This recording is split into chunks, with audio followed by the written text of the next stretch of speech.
اسی طرح رسول کی زندگی صلی اللہ علیہ وسلم ہر انسان کے لیے اسوہ ہے. یہ اپنی جگہ وقت نہیں ہے، میں سیرت کی تقریروں میں واضح کیا کرتا ہوں.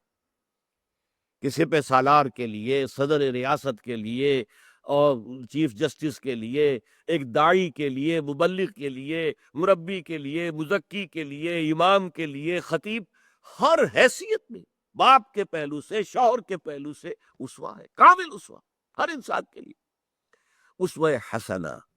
لیکن اس آیت کو جس طریقے سے ہمارے یہاں سیرت کی تقریروں میں مس یوز کیا جاتا ہے، اس سے مراد کیا ہے؟ شاید صرف مسواک کر لینا، شاید کچھ اور، صرف یہ کہ پائچے آپ نے جو ہے وہ ٹخنوں سے اوپر کر لیے. یہ بھی ہے، حضور کا حکم ہے، اتباع ہے، نیکی کے کام. اصل اسوہ کیا ہے؟ یہ عین غزوہ احزاب کے بیچ میں آیت آ رہی ہے. اصل اسوہ تو یہ ہے، باطل کے ساتھ پنجہ آزمائی، باطل کے ساتھ ٹکر لینا. جو پختہ شبی خدرہ بر سلطنت جم سن، جان مال ہر چیز کو قربان کرنے کے لیے تیار. اصل اسوہ تو یہ ہے، ٹھنڈے ٹھنڈے آرام سے باطل غالب ہے، آپ رہ رہے ہیں آرام سے، مکان بنا رہے، عالیشان محل بنا رہے، نماز پڑھ رہے، روزہ رکھ رہے، تہجد بھی پڑھ رہے. یہ تو اسوہ نہیں ہے محمد کا صلی اللہ علیہ وسلم. اسوہ رسول تو کچھ اور ہے.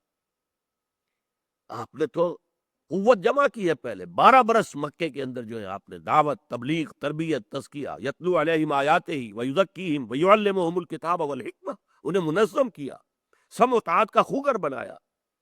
جو پختہ شوی خدرہ بر سلطنت جمزن، اور جب پختہ ہو گئے، تیار ہو گئے، معتدب تعداد میں لوگ آ گئے، ان کی تربیت ہو چکی ہے، ان کا تزکیہ ہو چکا ہے، صرف اللہ کی رضا کے سوا انہیں کچھ مطلوب نہیں ہے، نہ دنیا نہ فتح نہ کچھ مطلوب نہیں، اللہ راضی ہو جائے.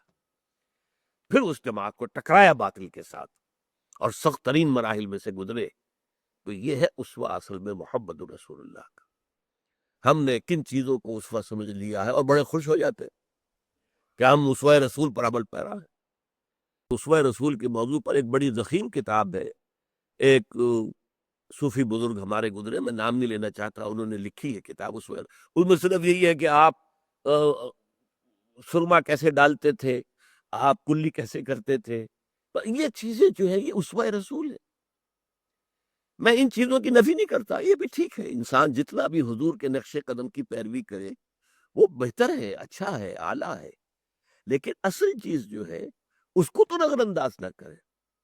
بانشہ درویشی در ساز و دماد زن، 12 برس تک درویشی تھی، دعوت ہے، تبلیغ ہے، اور کوئی کہہ رہا پاگل ہے، کوئی کہہ رہا ہے ساحر ہے، کوئی کہتا ہے شاعر ہے، برداشت کر رہے ہیں. پھر جو ایمان لائے ہیں ان کے اوپر ان کو مارا جا رہا ہے، پیٹا جا رہا ہے. وہ سب جو ہے مکی دور کا، اس کو یاد کیجئے.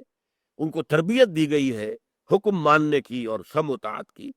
پھر جب تیار ہو گئے تو پھر باقی کے خلاف آئے، میدان میں باقی کو للکارا. یہ ہے اسوہ. لقد کان لکم فی رسول اللہ اسوۃ حسنہ، لوگوں تمہارے لیے ہے، مسلمانوں، اہل ایمان، یقیناً تمہارے لیے اللہ کے رسول کی شخصیت میں ایک بہت عمدہ نمونہ ہے.